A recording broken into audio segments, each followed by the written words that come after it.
Ao assumir o trono, o novo rei assume um compromisso: ser um exemplo para os outros. Assim, se desejamos ser soberanos de nossas vidas, ao invés de querermos o caos absoluto, sem regras, devemos escolher ativamente quais os compromissos que queremos assumir e arcar com a responsabilidade de nos tornarmos capazes de cumpri-los. Esses compromissos podem estar implícitos na tríade mais conhecida do druidismo: curar a si mesmo, curar a tribo, curar a terra. E podem ser sintetizados numa única pergunta: como nos relacionamos conosco e uns com os outros? As Virtudes Célticas, Instruções sobre Ética, de Ma Boadak. Olá, eu sou Matheus Cabot, jornalista e organizador da Casa de Anya. Olá, eu sou a Stephanie Gribel, mestranda em Ciências Sociais, bruxa e pesquisadora em bruxaria. Começa agora o Vozes da Deusa, podcast onde desvendamos juntos as múltiplas faces e vozes do paganismo brasileiro. Hoje, conversamos com Ma Boadak, druideza da tribo do Caldeirão das Ondas, mãe e organizadora da Espiral das Deusas Celtas. Para começar o papo de hoje, primeiro eu quero agradecer a presença da minha parceira Stephanie e principalmente da nossa convidada de hoje, Marcela Boadak. Quero agradecer muito a sua disponibilidade. Como eu falei agora há pouco, antes de iniciar oficialmente a gravação, a gente sempre traz aqui para o nosso bate-papo pessoas que nos inspiram de alguma forma. A Stephanie e eu, pessoalmente falando, né? Pessoas que a gente acompanha, que a gente vivenciou alguma coisa, que a gente sabe do trabalho, enfim, pessoas que nos inspiram de alguma maneira. E o seu nome, Marcela, desde o início do projeto rolava, né? Porque a gente já admirava a sua forma de compartilhar conhecimento, o conteúdo que você compartilha. Muitas coisas sobre você nos inspiram, nos interessam. Então a ideia de hoje é que a gente converse sobre a sua trajetória, que você compartilhe um pouco dela com a gente, tá bom?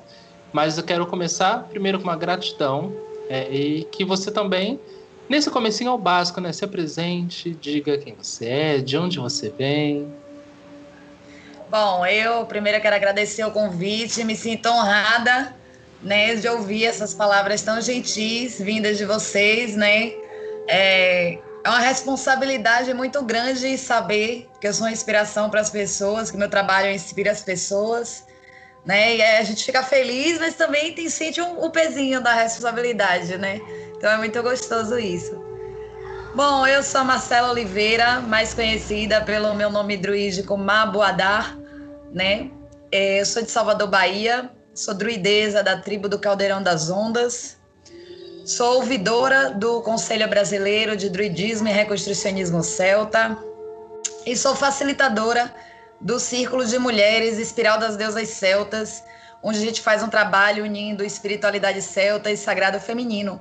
É um trabalho para o autoconhecimento e desenvolvimento pessoal, para as mulheres encontrarem essa soberania interna, né? Esse empoderamento interno através do conceito da soberania celta.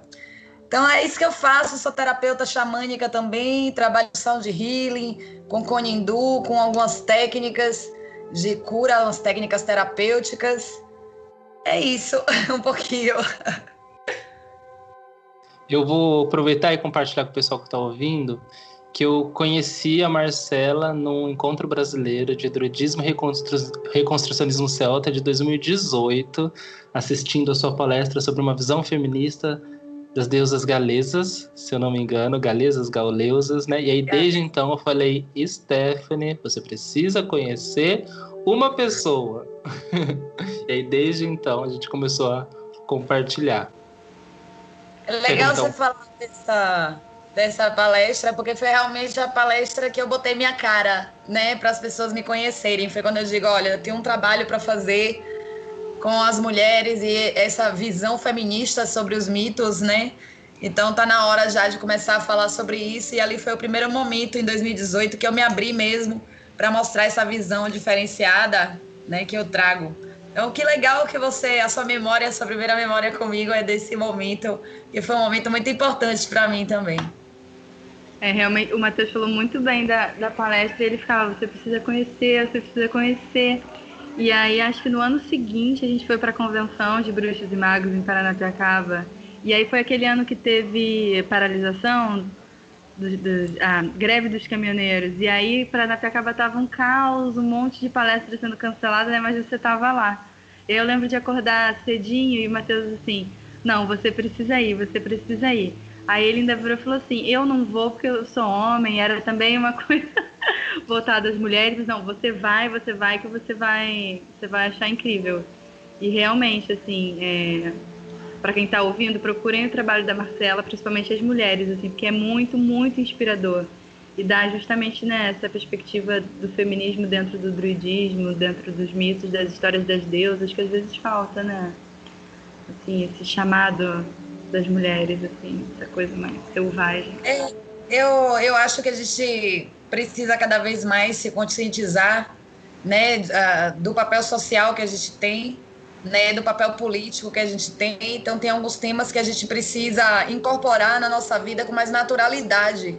Eu acho que o feminismo é um desses temas, né? Eu acho que ele choca muito e, gente, não é para chocar, é para ser natural, né? O feminismo fala de igualdade entre todas as pessoas, né? Isso não é para ser uma coisa chocante, não é nada demais, deveria ser uma coisa natural. Então, pensando nisso, eu comecei a desenvolver, né, essa ideia da espiral, e lá em Paranapiacaba, essa palestra foi super difícil, né, porque rolou vários problemas de transporte, mas foi o início da espiral ali, foi a primeira vez que eu estava apresentando o projeto da espiral, né, justamente para trazer essas ideias, essa ideologia, para uma vivência mais do dia a dia, mais prática, né.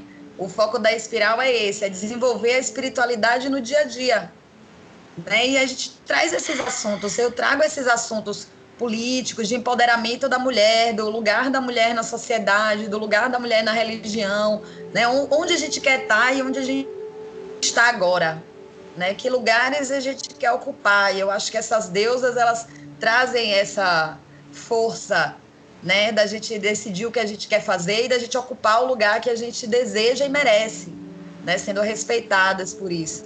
Então, acho que tem muito a ver tudo isso e por isso que eu comecei a fazer esse trabalho. E a Espiral, ela completou 1 ano, a gente já sabe esse mês, a gente vai falar disso logo mais, mas eu tenho um acidente em Virgem e eu gosto de começar do começo, e essa é uma grande dúvida que eu tenho também, Marcela. Como que você como começou a sua trajetória, né, na espiritualidade? Em que momento a magia, o druidismo apareceu para você? Como que foi isso? Em relação à sua família, em relação a onde você vive? Eu estou feliz que vocês dois estão sentados. Eu peço também a quem está ouvindo a gente, por favor, sente. Porque a minha história é longa. E é cheia de reviravoltas emocionantes. Então, lá do comecinho, eu fui criada numa família testemunha de Jeová. Por outro lado, meu pai, ele sempre foi ateu e tinha uma visão muito científica. Então, eu fui criada nesse meio do caminho de 2 mundos, né? Um mundo muito racional e um mundo muito de crença, de acreditar, de fé, né? Mas, assim, a religião Testemunha de Jeová, ela é muito rígida. E, assim, logo com 10 anos de idade, eu criança ainda, eu decidi que eu não queria mais ir. E eu, com 10 anos, ninguém me fazia ir para o Salão do Reino da Testemunha de Jeová. Minha mãe enlouquecia dentro de casa porque eu não ia, não queria ir, bati o pé e não ia. E foi isso, foi assim, acho que o meu primeiro passo em direção ao paganismo foi com 10 anos de idade, quando eu disse que eu não iria mais frequentar o Salão do Reino das Testemunhas de Jeová que minha família frequentava. Aí, depois disso, uma amiga de colégio, se eu não me engano, me apresentou a Wicca, né? E aí aqueles primeiros livros do Scott Cunningham, né? A Bruxa Solitária.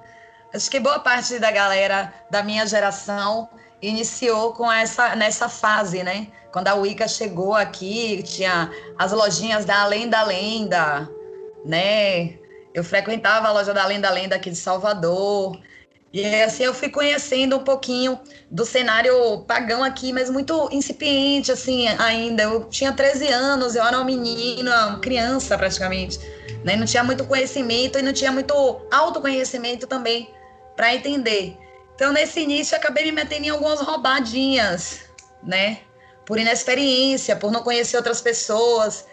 Acabei me envolvendo com um coven que eu não sou mais muito fã, digamos assim, não vou citar nomes, mas foi um lugar que eu passei 3 anos e que a experiência que eu guardo de lá é de um aprendizado do que eu não quero ser e o que eu não quero fazer na minha vida. Eu costumo dizer para as pessoas que mesmo uma experiência ruim, ela é boa, porque ela mostra o que você não quer, né? E quando você dá as costas para o que você não quer, automaticamente na sua frente tem um caminho, que pode não ser exatamente o que você quer, mas é alguma coisa, porque o que você não quer ficou para trás, né? Então, quando eu decidi que aquele não era a visão que eu queria seguir, que eu não concordava, eu pedi, né, sair de lá, do coven que eu frequentava, e acabei ficando um bom tempo sozinha, né? Eu tinha contato ainda com algumas irmãs que seguiam na bruxaria, né? Mas eu acabei seguindo um caminho muito solitário, né? Eu fui me tornando mais velha e aí vinham as preocupações de faculdade, né? Eu tinha 13 e 15 anos, né? Eu frequentei esse coven acho que dos 15 aos 17, mais ou menos. Foram mais ou menos 3 anos que eu passei lá. E então eu fui me preocupar com faculdade, com passar no vestibular, com fazer uma faculdade. A espiritualidade era algo iniciando na minha vida, né? Era algo que eu estava vivenciando para mim, né? Eu estava me descobrindo dentro da espiritualidade. Então eu fui estudando bruxarias, wiccas, enfim, essas vertentes, tudo através de livros, material que eu conseguia, as minhas amigas que me passavam alguma coisa. Até que eu descobri um livro que mudou muito a minha visão sobre as coisas, que foi O Caminho da Deusa, da Patricia Monaghan, né? E esse livro, ele inspirou muito a Espiral das Deusas Celtas, que é o meu trabalho hoje, porque nesse livro, cada capítulo ela aborda uma divindade, né? E ela traz uma interpretação, uma visão sobre essa divindade, e a visão que ela traz é muito diferente do que eu via em outros lugares, né? Ela traz aspectos das deusas que não representam as deusas como lindas, boazinhas, fadinhas, místicas, né? Doces, delicadas, que é uma visão bem romantizada, bem romântica, né? E aí esse livro ele trazia uma abordagem mais direta, cada capítulo tinha 10 perguntas e eram muito diretas, falando de traumas, falando de dores do feminino. Tem um capítulo que fala sobre estupro, assim, dores profundas. Aquele livro me pegou. E eu entendi ali que o que eu queria um dia no futuro era estar disponível para estar ajudando essas mulheres a curar essas dores, porque dentro de mim eu tinha muitas dores, né? E dentro de mim eu fui curando essas dores. Então, nessa brincadeira, né, eu fui fazer faculdade, depois eu fui trabalhar, trabalhei viajando, morei em 6 estados diferentes do Brasil, né, então não dava para ter um ponto fixo, né, os meus estudos caminhavam junto comigo, e não era um trabalho que eu estava fazendo, eu estava me descobrindo. E nessa eu passei 10 anos sozinha, estudando, aprendendo, me desenvolvendo, fazendo as minhas práticas, meditações, tive meu filho, né, nesse período, participei de alguns rituais. Na época eu morei em Curitiba, quando eu estava grávida do Emanuel, e aí eu conheci o pessoal do Encontro Social Pagão de lá, conheci alguns bruxos de lá, mas eu estava grávida, então meu foco era muito mais na atenção à minha gravidez, à minha vida mundana, né, a vida do dia a dia, do que a espiritualidade. E aí eu voltei para Salvador, né, com meu filho. E aí, já aqui em Salvador, eu tive uma crise de fé, né? Eu não acreditava mais. Eu disse, isso aí não resolve mais minha vida. E, assim, desde o primeiro momento que eu me conectei, desde lá da Wicca, a deusa Keridwen sempre foi a deusa que me chamou, né? A minha deusa de devoção pessoal, minha matrona, né? E aí, nessa época, eu virei para Keridwen e fiz assim, babado é o seguinte, Keridwen, ou você bota alguém na minha vida ou eu vou desistir de tudo, porque não aguento mais ser sozinha. Não aguento mais ser sozinha, não aguento mais. Eu já procurei, eu procurava, sem sacanagem nenhuma. Eu procurava as pessoas, eu procurava ter contatos com grupos, com pessoas, conhecer gente, mas não casava, sabe? Não aparecia, não era o momento, as coisas não aconteciam. Eu passei 10 anos sozinha. E aí, esse belo dia, eu dei um chilique e fiz assim: olha, Kelly, o babado é o seguinte, você quer que eu continue, né, sendo devota, me devotando a você, cumprindo a minha espiritualidade, fazendo o que eu faço, meu trabalho, então me ajuda, bota pessoas no meu caminho, eu quero conhecer gente, eu quero compartilhar, eu quero discutir, eu não posso ficar, né, só nos livros e nas minhas ideias, né, e nas minhas práticas, no meu desenvolvimento. Beleza, fiz minha oração cheia de raiva, né? Eu trato os deuses como se fossem minha família, tá, gente? Com a família, às vezes a gente briga com mãe, às vezes a gente briga com o pai, né? Não quer dizer que a gente desrespeita, mas eu trato os deuses como membros da minha família, né? Eu não vejo como uma coisa de baixar a cabeça, honraria e, enfim, né? Eu não sou submissa aos deuses, eles são minha família. É uma relação, de fato, né? É uma relação. E aí, uma semana depois, apareceu no meu Facebook, não sei o que, não sei o que, não sei o que, Celta. Eu disse, eu vou. Não sei nem o que é, mas eu vou. Era um encontro brasileiro de druidismo e reconstrucionismo celta que ia ser em Recife. E aí eu fui ver, a inscrição tinha esgotado, mas tinha uma menina querendo vender o primeiro lote, o promocional, porque ela não ia poder mais ir. E aí me vendeu com preço promocional. Aí eu fui procurar passagem de avião, a passagem de avião tava de graça, assim, sabe? Tipo, eu paguei de volta o valor da ida. E aí eu fui para Recife, minha prima estava morando em Recife, me hospedou uns dias até o dia do evento, então ainda curti minha família lá. E aí começou o evento e eu não conhecia ninguém. Ninguém, eu fui na cara e na coragem, eu e eu mesma, sem saber de nada, nem o que ia acontecer lá. E eu cheguei e eu encontrei uma família de alma, né? Eu descobri que tudo que eu fazia, todas as práticas que eu tinha adaptado do conhecimento teórico, porque eu estudava muito e eu ia fazer as práticas de meditação, os rituais, eu via que aquilo não funcionava muito, eu ia adaptando para o que fazia sentido para mim, que me fazia sentir. E quando eu cheguei no druidismo, né, no encontro, eu percebi que tudo que eu fazia era druidismo, eu só não sabia o nome. Todos aqueles conceitos que eles estavam falando ali, eu achava, nossa, eu pensava exatamente isso, eu não sou a única, né? E aí eu conheci pessoas maravilhosas que fazem parte da minha vida até hoje, como a Rowena, né, lá do Fidinemed de São Paulo, né, o Belovesos também, lá do Rio Grande do Sul, que é um druida incrível. Então, assim, conheci as pessoas e parecia que a gente já se conhecia desde sempre. Não rolou aquele estranhamento inicial do tipo uma pessoa nova chegando. Parecia que eu sempre estive ali, né? E essa sensação de familiaridade me segue até hoje. O druidismo é minha casa, né? Um dos meus lares.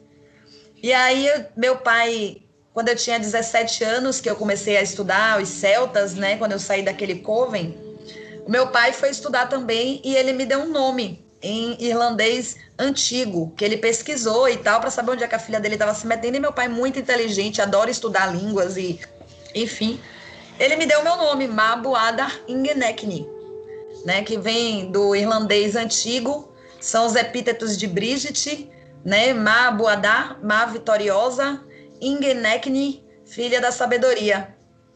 Né? E aí, quando eu fui no encontro brasileiro, eu mostrei o meu nome para o Belovesos, ele corrigiu, disse que estava perfeito, né, que não precisava ser corrigido, que estava a escrita perfeita. E aí eu realmente me senti em casa, me senti pertencendo àquele lugar, né? Toda a minha trajetória, o meu nome, tudo estava ali, foi confluindo para chegar ali. Aí eu comecei a estudar com eles, né? Entrei para a turma semente do ramo de carvalho, fiquei mais de um ano, acho quase 2 anos com o ramo de carvalho, mas não era meu caminho ainda. Aí estudei individualmente com o Belovesos, com a Rowena, né? Fui chamando as pessoas e estudando e tirando dúvidas com um e com o outro. Estudei um tempo com a Petrúcia Finkler, que deu entrevista para vocês, né? Eu ainda estava meio assim, será que a bruxaria ainda me chama? E aí fiquei na primeira formação, acho que foi a primeira ou a segunda do conclave da Rosa e do Espinho, mas eu abandonei no meio do caminho, porque eu cheguei à conclusão de que não era aquilo, não era a bruxaria que era o meu caminho, né? E aí eu fui afunilando cada vez mais dentro do druidismo e fui chegando aqui onde eu tô, comecei a palestrar e mostrar o meu conteúdo, de onde eu estava trazendo as minhas informações e o que eu tinha construído. E estamos aqui hoje, basicamente. As minhas reviravoltas de vida são essas. E você falou uma coisa que é tão assim forte.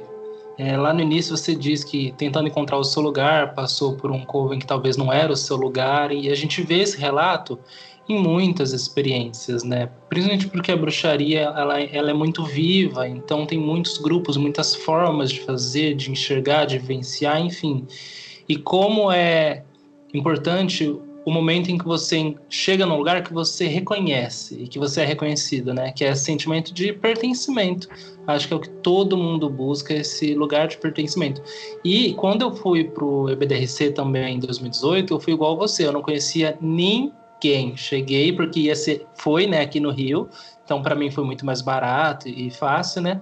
E realmente foi bizarro o acolhimento das pessoas em si, as pessoas que eu conheci ali, e essa personalidade que eu vi muito no meu contato com as pessoas que vêm do druidismo, que é de uma troca genuína de saber. Não tenha um sentimento que às vezes eu vejo em alguns espaços de esse é o meu saber, então você é proprietário, você não partilha. Pelo contrário, aquele espaço para mim a vontade das pessoas era a de compartilhar. Isso me fez pensar agora, já que você comentou nessa última fala que talvez a bruxaria ali não era o seu espaço, mas sim o druidismo. Como que você enxerga o druidismo e a bruxaria? Enfim, como que na sua frente se fez essa divisão, né? Porque a gente sabe que tem a divisão histórica, claro, né? E as práticas também são distintas, mas como que você explicaria isso em linhas iniciais, né? Para quem está ouvindo a gente, talvez ache que seja coisa igual, né? Nossa, essa é uma pergunta muito difícil de responder. Primeiro porque as duas vertentes são muito abrangentes, né? Existem várias diferentes de druidismo e existem várias maneiras diferentes de fazer bruxaria também, né? Então eu acho que vai partir essa identificação com o caminho, ele vai partir do seu objetivo. Quando eu costumo dar aula, uma das primeiras coisas que eu explico para as pessoas é o que é a espiritualidade. Né? Espiritualidade é um conceito... Como é que eu vou explicar? A espiritualidade é a busca do ser humano por explicar por que ele está vivo. Ele está buscando uma explicação para estar vivo através de conceitos intangíveis. Ele quer uma explicação para estar vivo que esteja além da materialidade, porque a gente experimenta coisas além da materialidade o tempo inteiro. A nossa mente está além da materialidade, né? As nossas emoções estão além da materialidade. Então, a espiritualidade é um caminho para a gente explicar o porquê que a gente está vivo. Então, por que eu estou vivo? O que eu vim fazer aqui nessa vida? Né? Cada pessoa vai buscar uma explicação diferente. Tem as pessoas que buscam a explicação na espiritualidade. Eu acredito que eu estou viva para cumprir uma missão, para viver uns aprendizados. Eu estou aqui para me conectar com as pessoas. Então, parte de uma cosmovisão. Né? E o que eu vejo assim do druidismo é que essa cosmovisão é uma cosmovisão de contemplação do que existe. Né, de aceitar as coisas como elas são e perceber que como elas são é belo, como elas são é suficiente. Então, de certa forma, o mundo ele não precisa mudar necessariamente, porque ele já é bonito, ele já é pleno. Talvez o que precise mudar seja a postura humana de não perceber isso, que o mundo é lindo, que a natureza é linda, que a vida é linda, que viver é maravilhoso, né? E da gente encontrar esse objetivo interno. Então, eu acho que o druidismo ele vai trabalhar muito mais essa conexão interna, né? Essa plena conexão com tudo e com todos, não importa o que seja, né?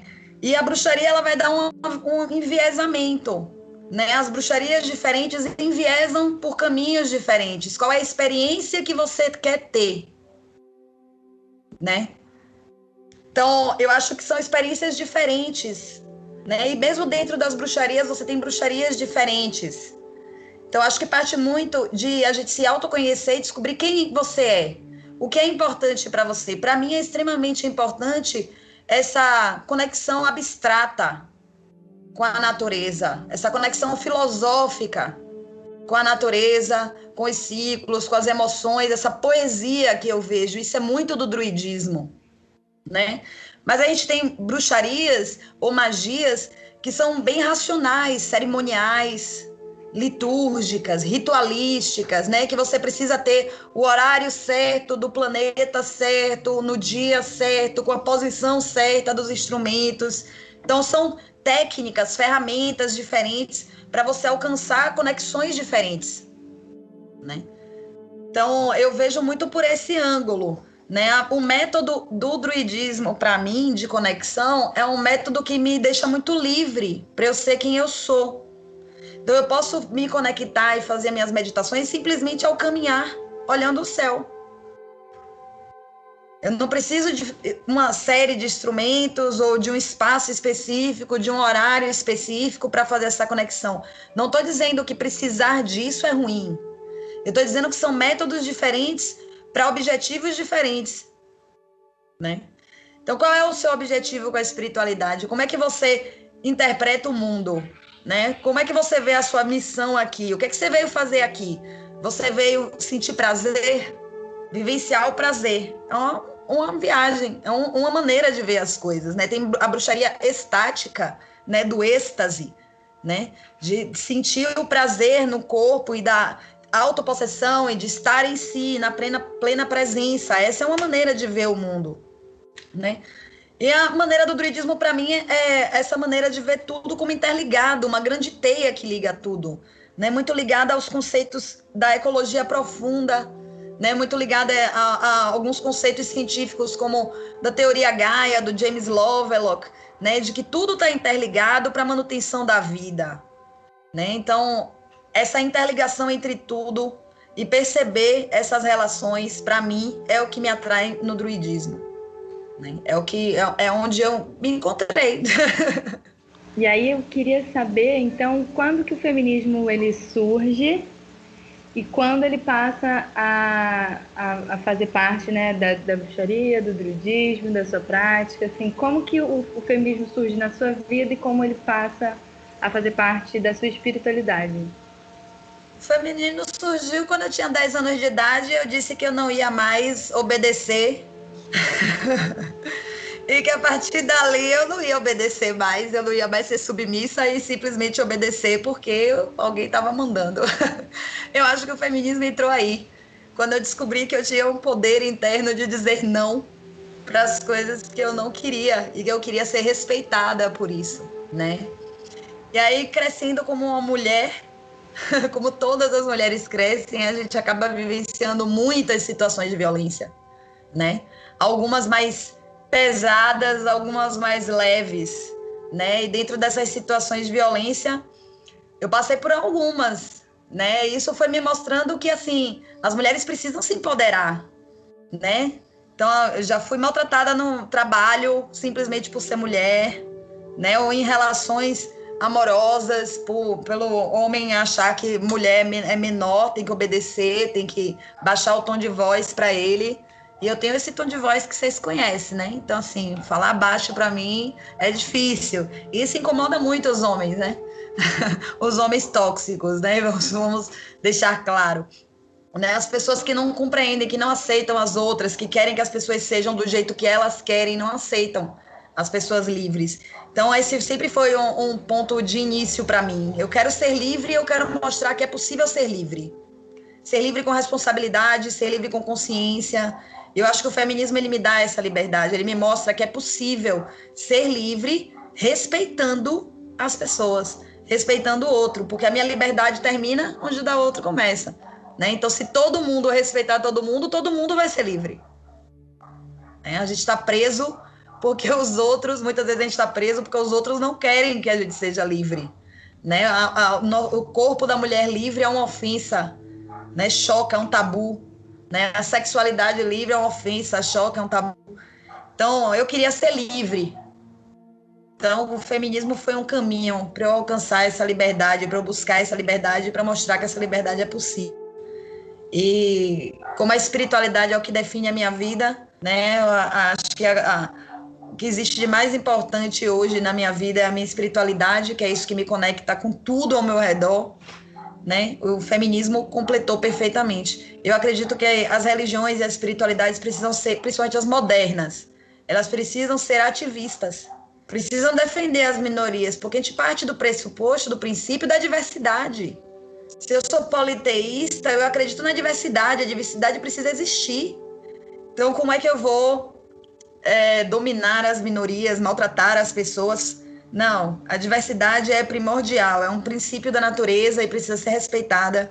Então, o feminismo veio para mim muito nesse aspecto, de respeitar e defender todos.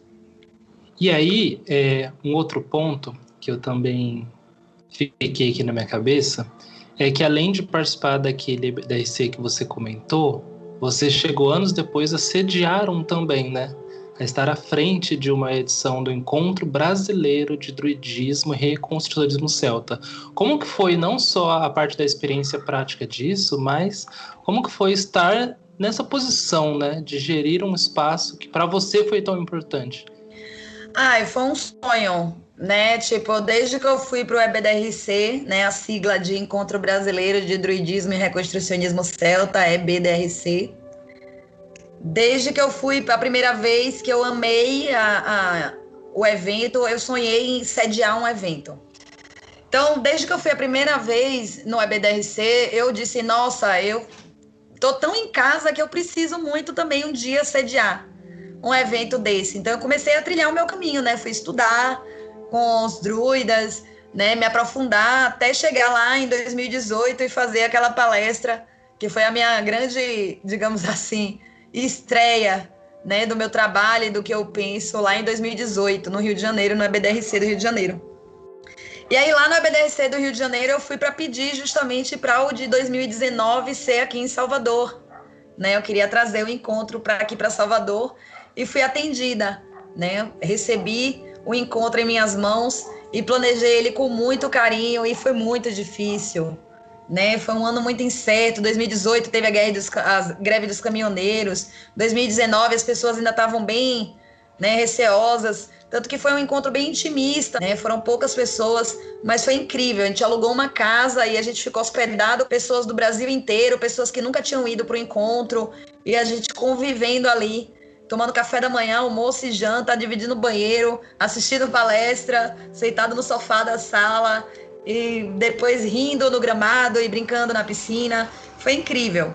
E aí eu fiz algumas programações bem legais. A gente fez um city tour em Salvador para conhecer alguns lugares que eu considero sagrados aqui, né, onde a natureza é tão exuberante que a gente consegue sentir o sagrado. Então foi muito especial. A gente passou uma tarde inteira passeando, né, com uma van por Salvador. Fomos no Pelourinho conhecer, né, essa raiz ancestral do Brasil, né, da cultura brasileira, e depois a gente passeou pela Barra. Foi muito divertido, foi um evento muito marcante na minha vida, poder sediar o Encontro Brasileiro aqui em Salvador. Na frente do mar, foi o primeiro encontro com a presença do mar, né? Então foi muito bom, me senti muito honrada, foi muito gostoso.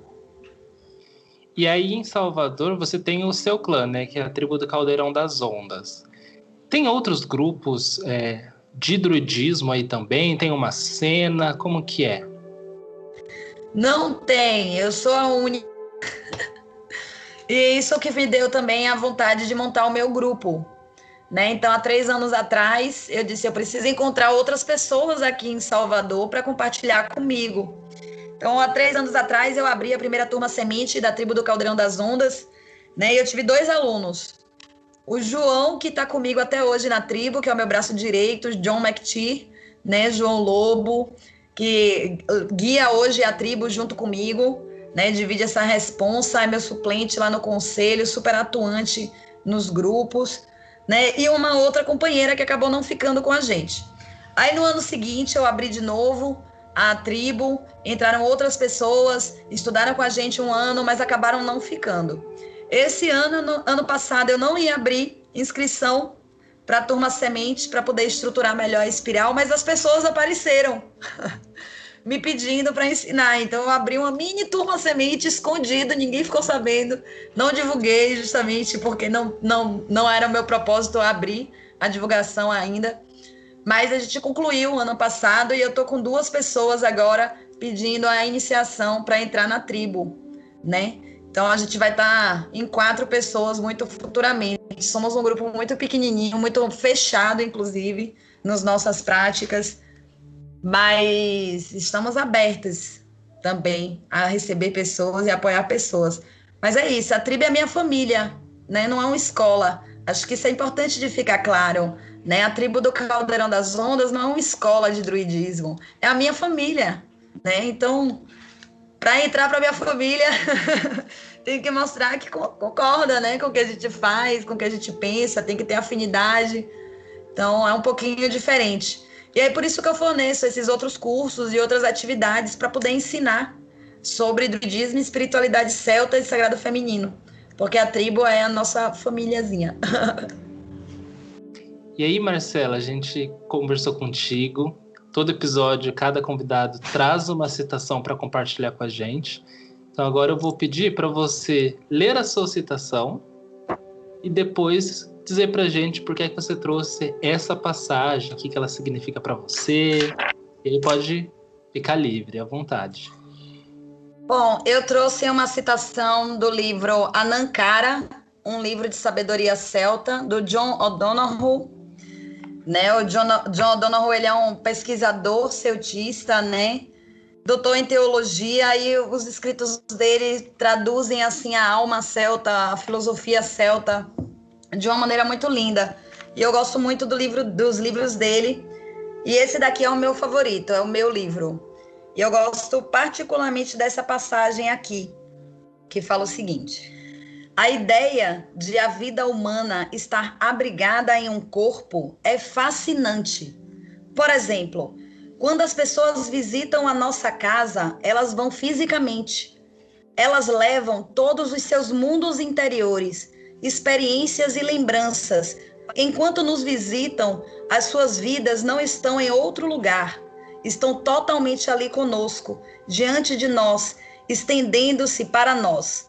Quando termina a visita, os seus corpos levantam-se, saem e levam embora esse mundo oculto. Eu gosto muito dessa passagem. Eu acho ela muito espiritual, digamos assim.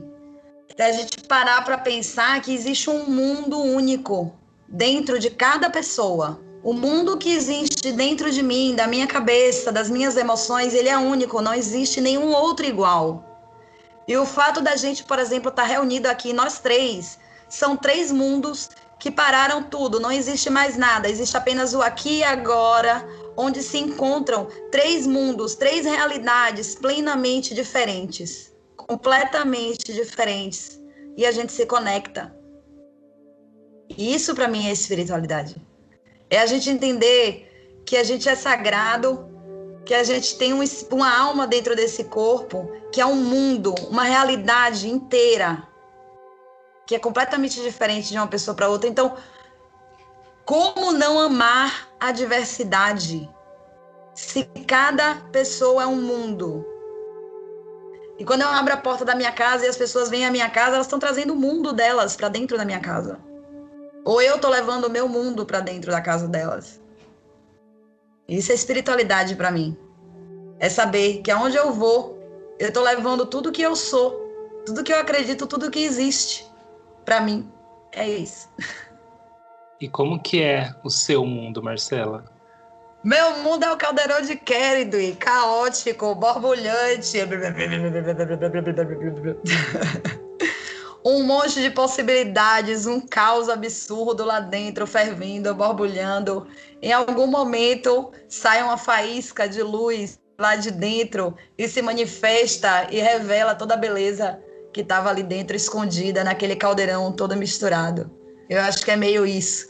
O meu mundo interno, ele é muito, muito louco, muito caótico. Tem muitas coisas acontecendo ao mesmo tempo, eu gosto de muitas coisas diferentes. Eu acho que não há problema nenhum nisso, porque eu valorizo a diversidade acima de tudo, né? Eu acho que isso é um princípio da minha espiritualidade.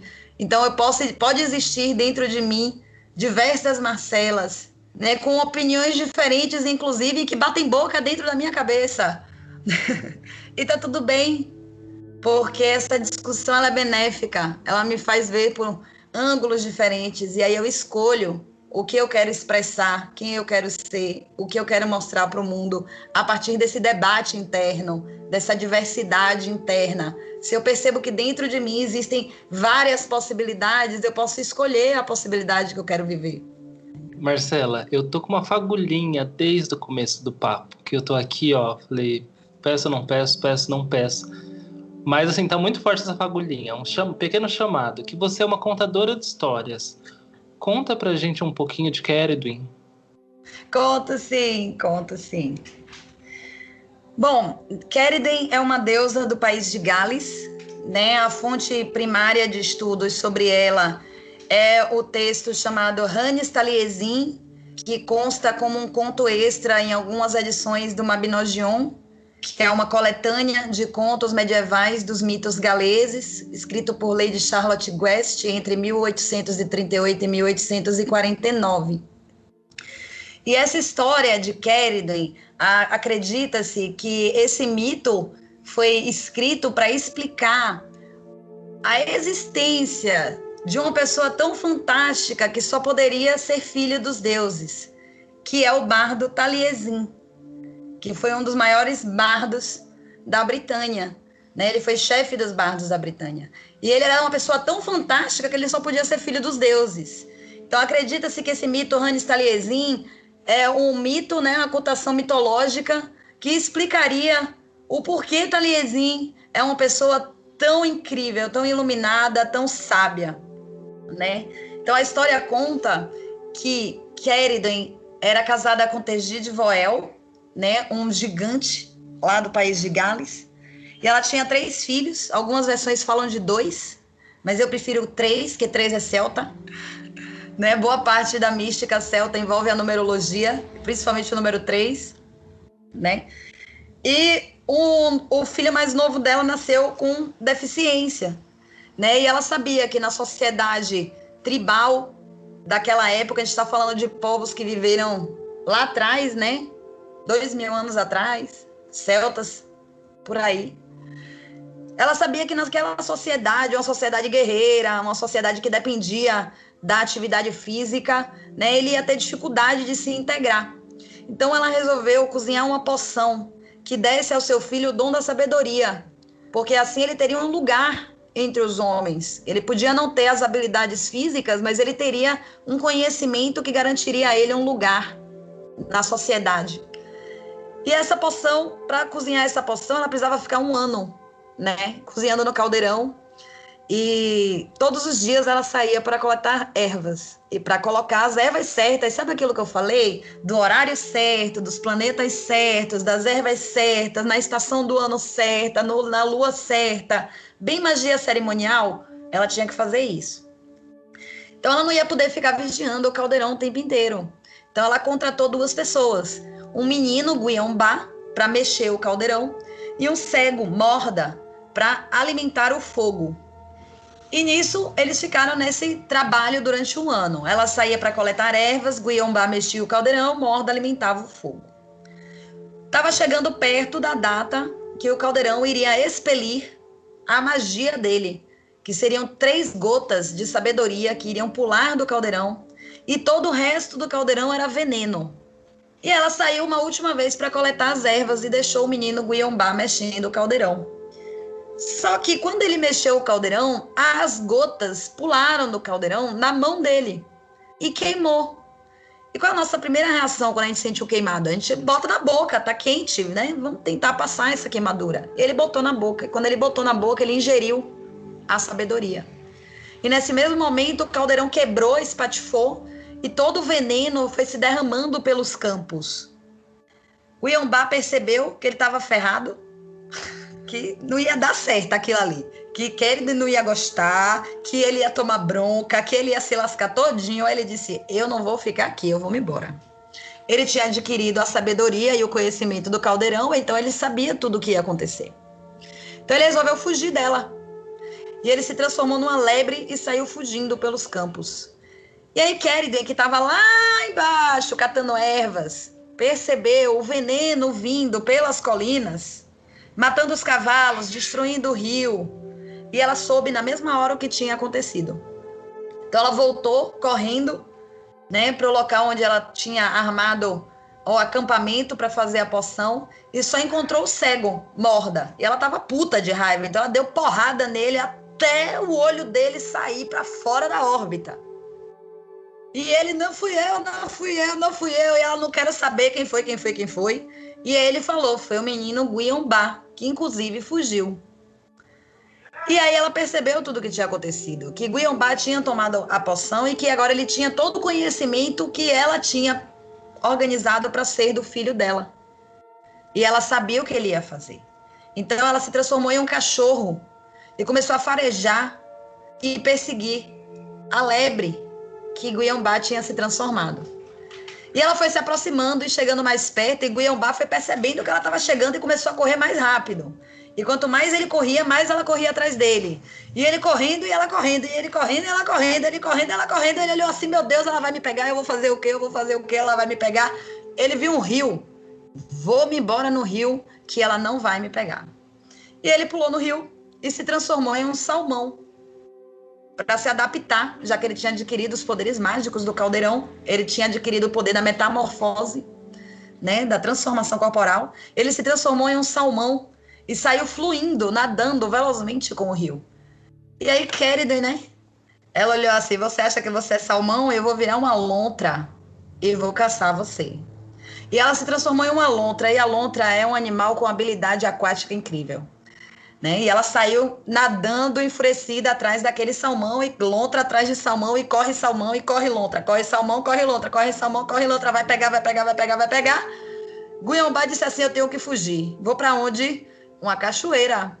Ele pulou da cachoeira para o céu e se transformou num passarinho chamado Rain, que é um dos pássaros sagrados para os druidas. Aqui no Brasil a gente chama de corruíra, ou, qual é o outro nome? Carriça ou corruíra. E ele se transformou nesse passarinho e saiu voando pelos céus para fugir de Kériden. E aí Kériden, ofendida, né? Ofensa você achar que você vai fugir de mim porque você virou um passarinho. Aí ela virou um falcão e foi atrás do passarinho. E o passarinho voava e o falcão ia atrás. O passarinho voava, o falcão ia atrás. O passarinho voava, o falcão ia atrás. Quando ele olhou assim, esse falcão vai me pegar, onde é que eu vou? Ele olhou para o chão. E aí ele viu uma pilha de alfafa, uma pilha de feno, uma pilha de trigo recém-colhida. E ele se jogou ali e se transformou num grão. Aqui ela não vai me achar nunca. No meio desses grãos ela não me achar, ela não vai. Aí Kériden achou, olhou assim para ele, você acha que eu sou besta? Virei uma galinha e cisquei grão por grão, até achar você, seu ladrãozinho. E ela engoliu o grão, que era Guion-Ba. E aí, quando ela engoliu esse grão, ela ficou grávida. Aquela vida não queria morrer. Ele queria renascer. E ela ficou puta. Eu gosto muito de contar a história de Kériden com esse palavreado mais atual, até com gírias, para mostrar que é uma coisa que a gente sente também, né? Ela ficou puta, ela queria que ele morresse e ela engravida, né? É simbólico, viu, gente? Simbólico, por favor. Vamos lembrar que é simbologia. E aí ela amaldiçoa. Ela diz que quando aquela criança nascer, ela vai matar aquela criança. E aí que a criança nasce. E a criança é tão linda, e a criança tem uma testa tão brilhante, que ela não encontra dentro do coração dela força para matar aquela criança. Mas ela também não encontra dentro do coração dela força para amar aquela criança. Então ela resolve deixar aquela criança livre para seguir o destino dela, já que ela queria tanto viver. E ela coloca essa criança numa barquinha de couro chamado coracle, né, em inglês, não sei qual é o nome em português, seria tipo um canoinho, uma jangadinha, um barquinhozinho, um cesto, né, de couro que ela joga no mar, no rio, com a criança dentro para ele ir embora, esse saco de couro. E o rio leva a criança dentro do saco de couro. E esse saco de couro vai desaguar perto de uma barreira. Ai, meu Deus, esqueci o termo. A foz do rio é uma barreira onde os súditos do rei daquela região pescam. Eles têm tipo uma baía ali, é onde saco de couro vai pousar, vai parar, né? E acontece que nesse reino tinha um príncipe muito desastrado. E o pai dele era muito rígido. E já estava puto porque o menino não conseguia fazer nada. Ele era o príncipe, herdeiro do trono, e ele era completo inútil. Servia para nada, só para dar prejuízo. O mito conta assim, viu, gente? Pode pesquisar lá no texto. E aí o rei vira pro filho e diz assim: olha, meu filho, você tem que trazer algum lucro pra gente. Você vai lá pescar, porque aquela enseada nunca deixou a gente na mão, sempre deu muito peixe. Não é possível que você não vai conseguir pescar um peixe ali. E aí lá vai o príncipe pescar. Ele joga a rede de um lado, só puxa sargaço. Joga a rede de novo, ele puxa um tronco. Joga a rede de novo, ele puxa uma bota. Ele puxa qualquer coisa, menos peixe. Lá pela 9ª tentativa, ele já tá cansado. Ele olha assim, eu sou inútil mesmo. Aí ele olha pro outro lado, ele percebe que ele não tinha jogado a rede pro outro lado do barco. E aí, numa última tentativa inspirada de pescar alguma coisa que valesse a pena para salvar ele, voltar para casa, ele joga a rede uma última vez. E quando ele puxa, vem um saco preto. E quando ele abre o saco preto, sai de lá de dentro uma criança com a testa brilhante, iluminada. E ele comenta: nossa, que testa brilhante. E a criança, que é mágica, prontamente fala: então assim me chamarei. A partir de hoje, eu sou Taliesin. E Taliesin significa testa brilhante. E Taliesin se compromete a estar junto com o príncipe que resgatou ele e a trazer muitas honras e glórias para esse príncipe que permitiu a ele estar vivo, que resgatou ele daquele saco. E Taliesin cresce, se torna um homem, se torna um bardo, né? Traz muitas honrarias para o reino e acaba se tornando o chefe dos bardos um dia. Essa é a historinha, a minha versão baiana do mito de Queriden. Obrigado, Marcela, de verdade. É muito gostoso te ouvir falar. É muito legal, né, nessa história que a Marcela trouxe, essa coisa da mãe que ficou puta, que não queria ter aquela criança. Porra, essa criança então vai ter que nascer. E esse tabu, né, de que as mães precisam obrigatoriamente amar seus filhos acima de si, acima de suas vontades. E, enfim...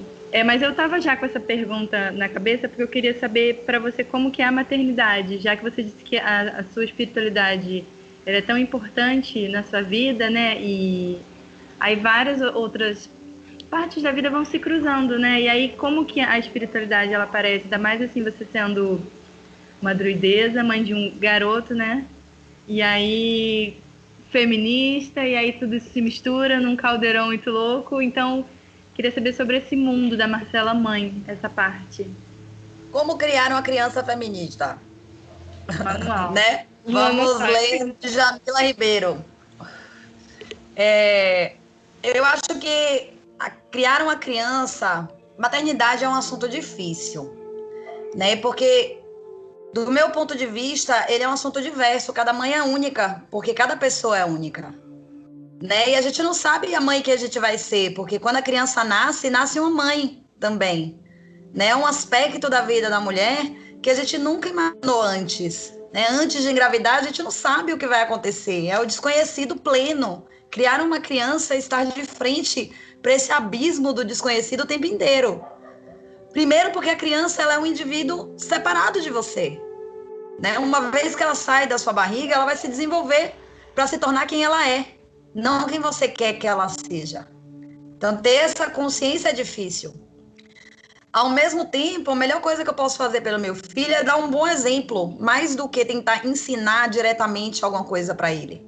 Então, ele convive com as minhas práticas druídicas, ele se chama de mini druida, né? Ele adora jogos online, todo jogo que ele se inscreve, ele bota Manu Druida 3, que ele já entendeu. Né? Que o 3 também está relacionado a essa espiritualidade. E aí é muito interessante essa vivência, porque Eu acho que se a espiritualidade é uma coisa muito importante para mim, então ela é uma das coisas mais importantes que eu quero passar para o meu filho.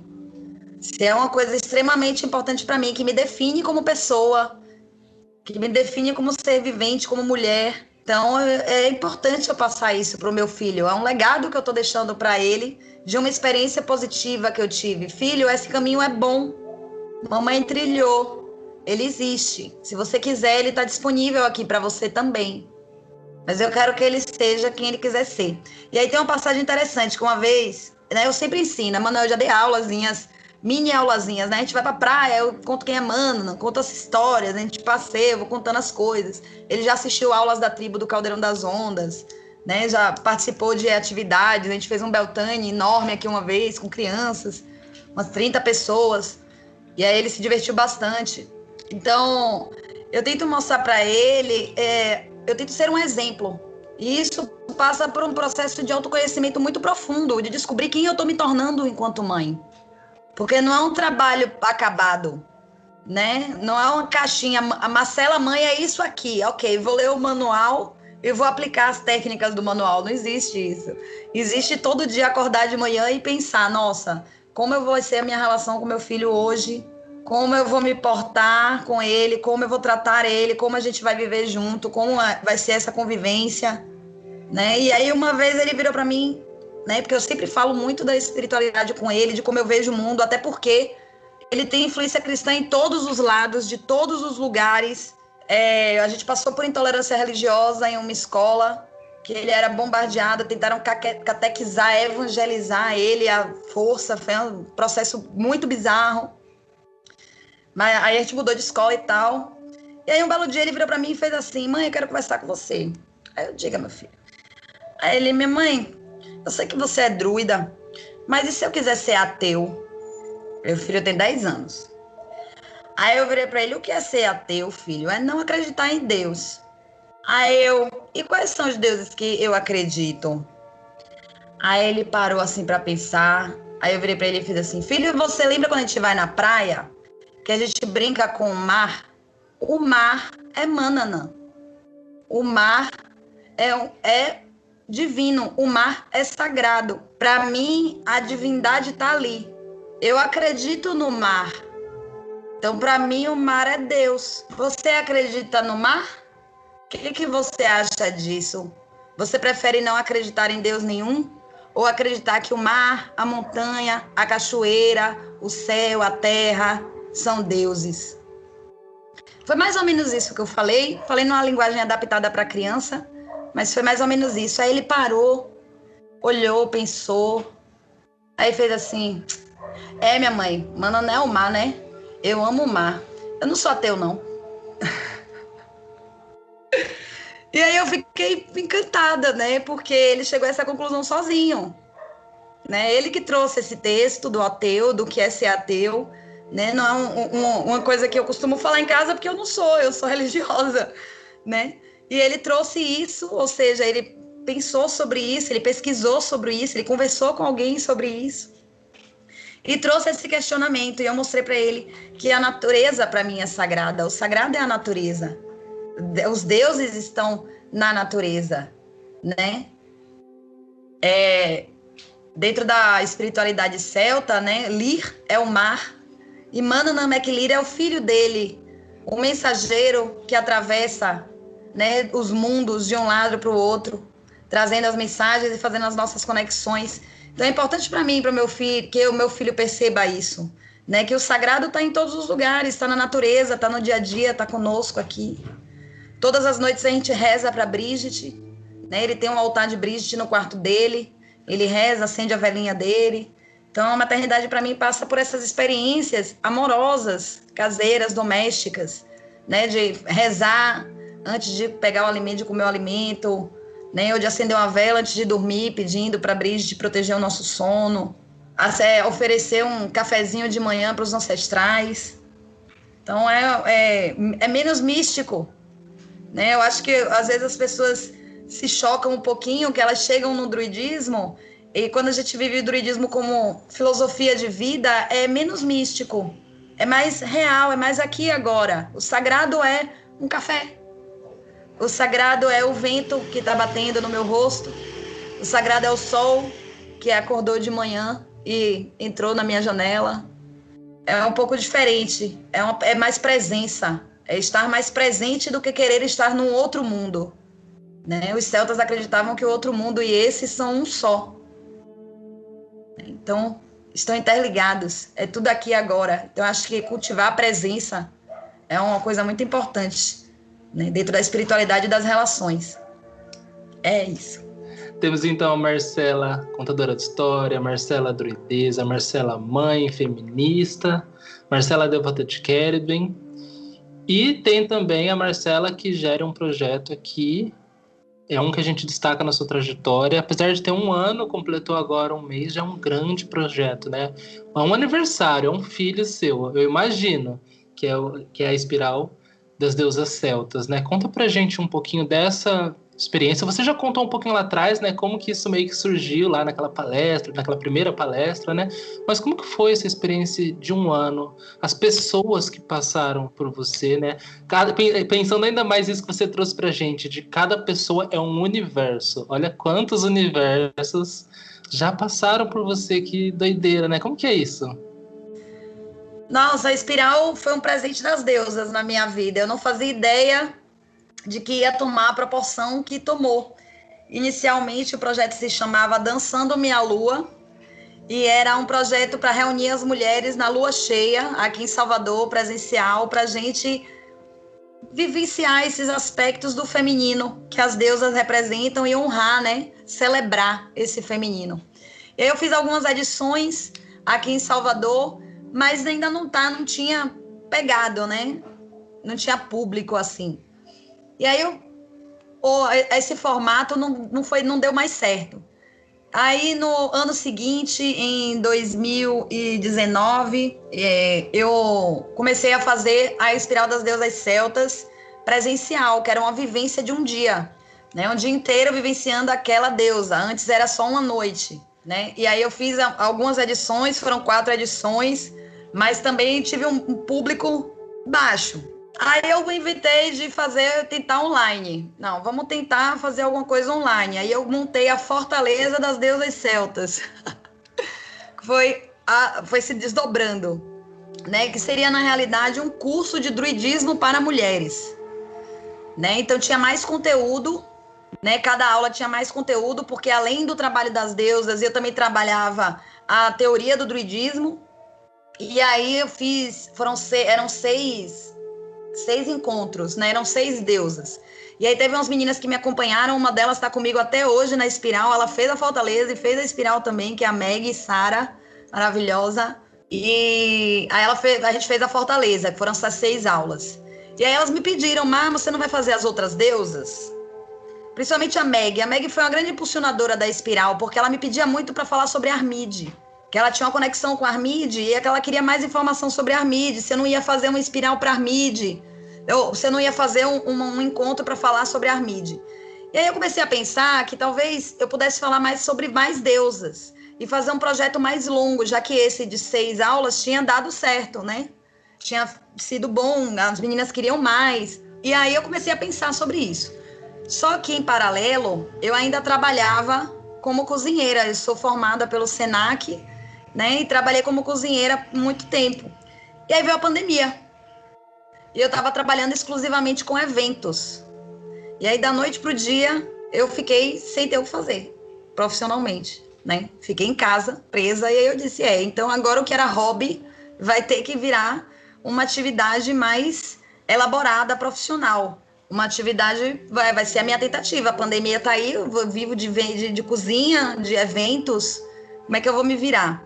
Né? E já tinha esse trabalho que já estava caminhando há um tempo, eu disse, agora é a hora de ver se vai valer, né? Tem uma história que eu gosto muito, que é do monge, que foi visitar a família, uma família pobre, que só tinha uma vaquinha que dava leite, e a família queria sair daquela situação de pobreza extrema e pediu ajuda para o monge.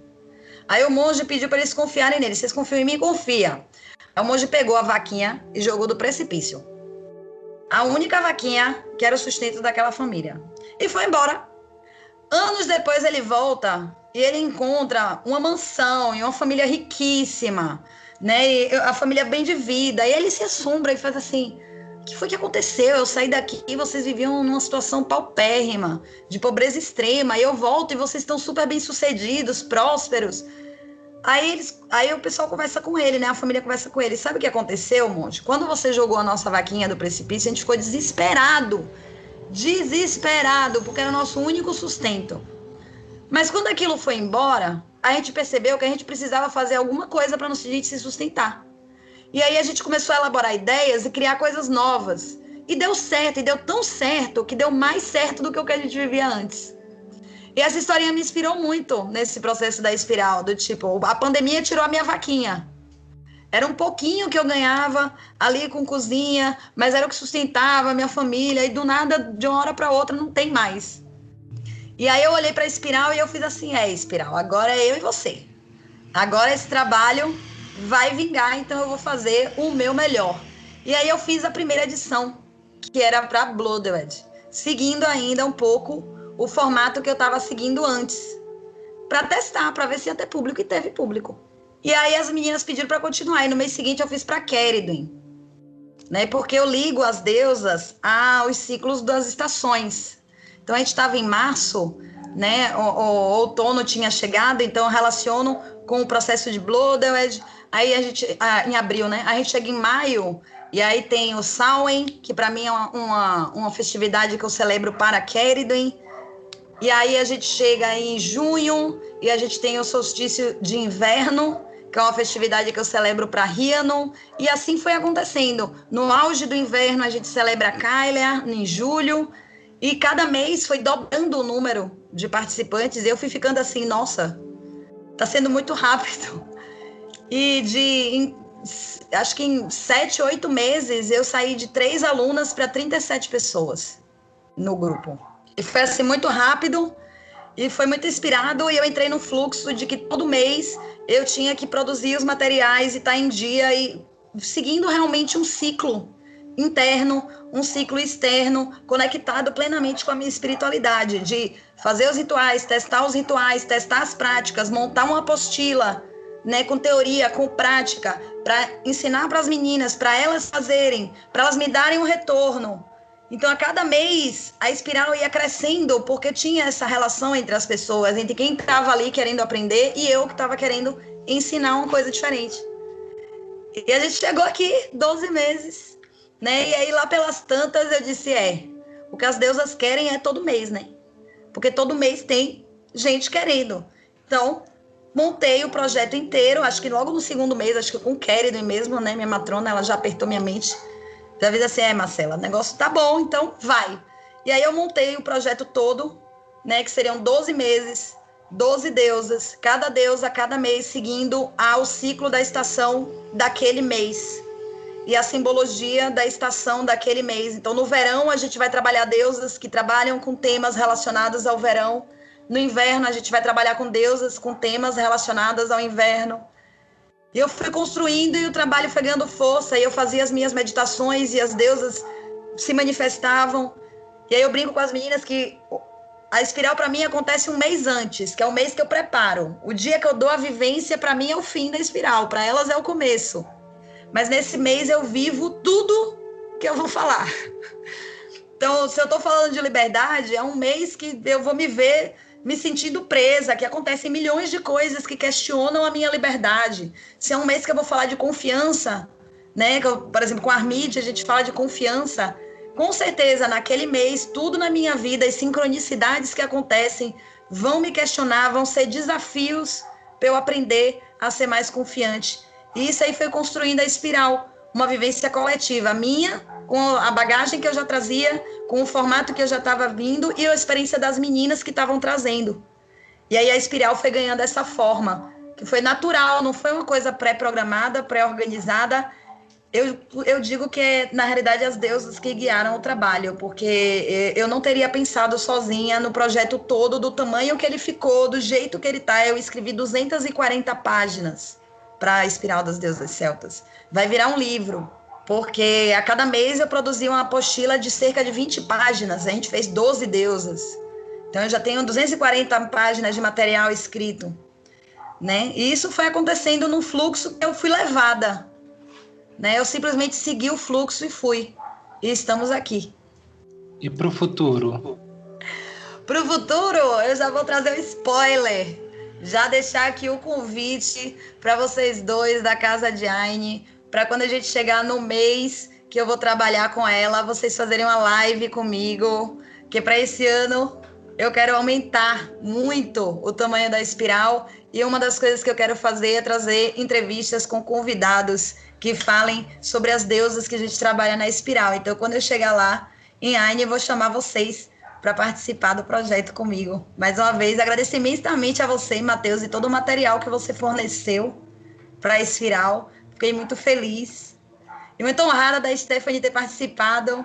Foi uma honra para mim, né? Então, a Espiral vai crescer. Eu estou querendo lançar uma linha de autocuidado com produtos relacionados às deusas para você trabalhar esse processo o mês inteiro, né? Então, já que você vai se conectar com as deusas o mês inteiro, você vai ter uma linha de produtos para você fazer seus rituais de autocuidado.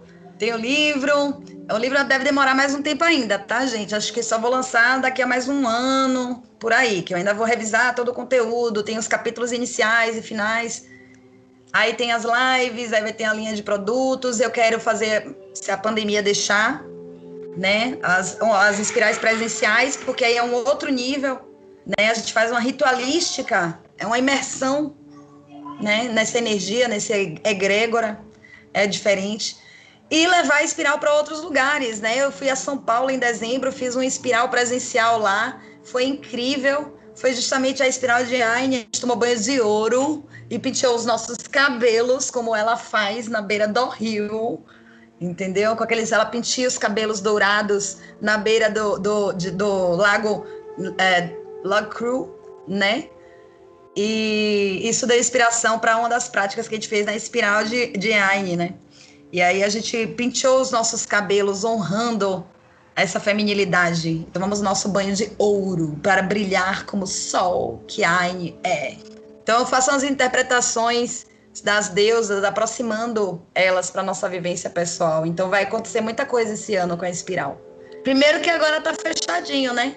O trabalho já tá fechado, montado os 12 meses. Então agora você pode se inscrever nos 12, comprar o pacote fechado das 12 espirais, né? E fazer esse projeto, esse processo, essa jornada de autoconhecimento, uma formação de autoconhecimento, né? Durante um ano. E respondendo um pouquinho do que as mulheres falam, eu recebo muito feedback, né, do projeto. Eu sempre posto os feedbacks lá no Instagram. E eu percebo a mudança que causa nas mulheres, né? O quanto muitas vezes elas nunca tinham parado para pensar sobre alguns aspectos da vida delas, sobre a maternidade, por exemplo, né, que é um aspecto complexo, ou sobre liberdade, ou sobre confiar em si mesma, sobre não ter medo. E aí algumas das espiraletes, que é o apelido carinhoso que a gente chama as meninas da Espiral, que já me acompanham há um tempo, elas deixam bem claro que a mudança na vida delas é real, sabe? De perceber que a carreira que está seguindo não é a carreira que ela queria, e de ter coragem de seguir o sonho, e de perceber as relações que não estão legais, e de ter força para transformar essas relações, e de transformar a sua própria relação consigo mesma, de olhar no espelho e amar o que vê.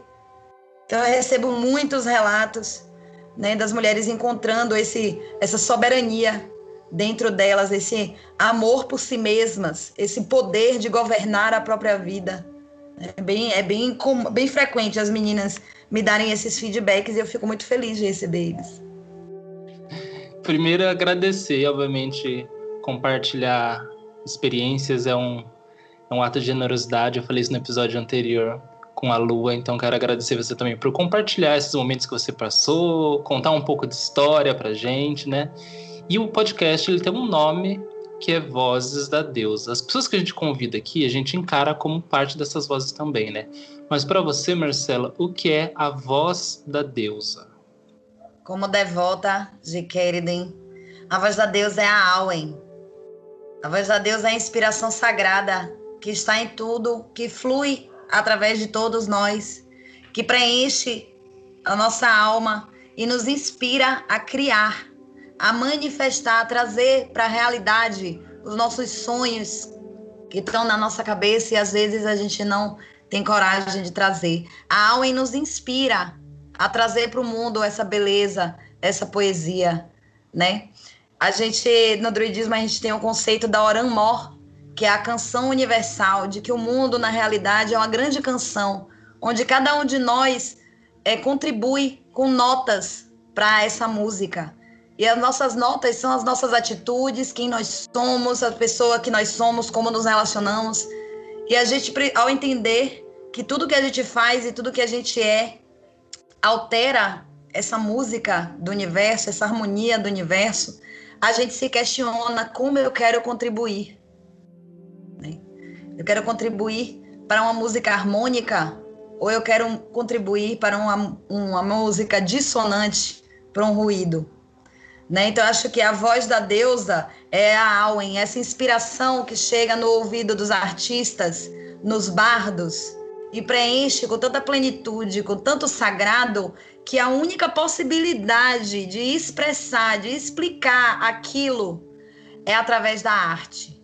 É através do canto, é através da poesia, é através da dança, é através da experiência, da vivência, do prazer de estar vivo, do amor pela vida.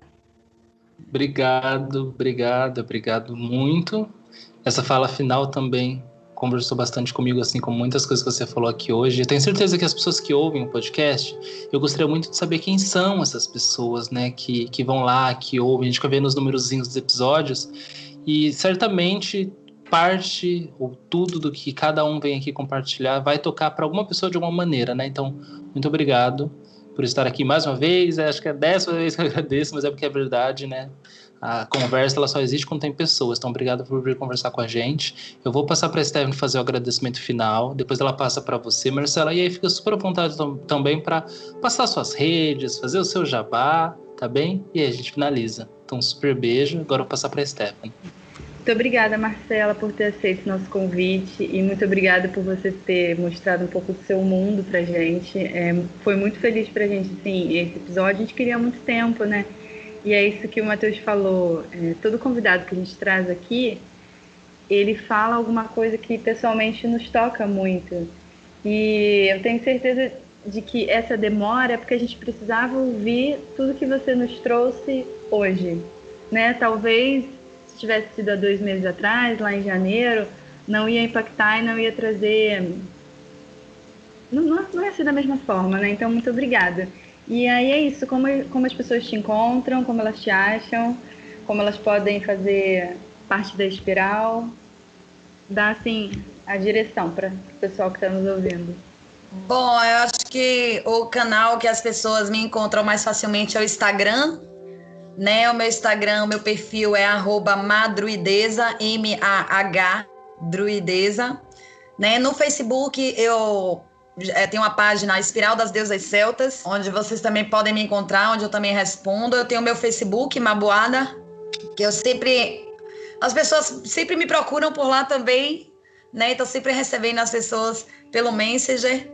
Mas o meu grande ponto de divulgação do meu trabalho é o Instagram mesmo, tá? Então, acho que é o caminho mais fácil de me encontrar. Eu tenho um blog onde eu posto meus textos, inclusive tem a resenha dessa palestra lá de 2018, né? Uma visão feminista sobre as deusas galesas.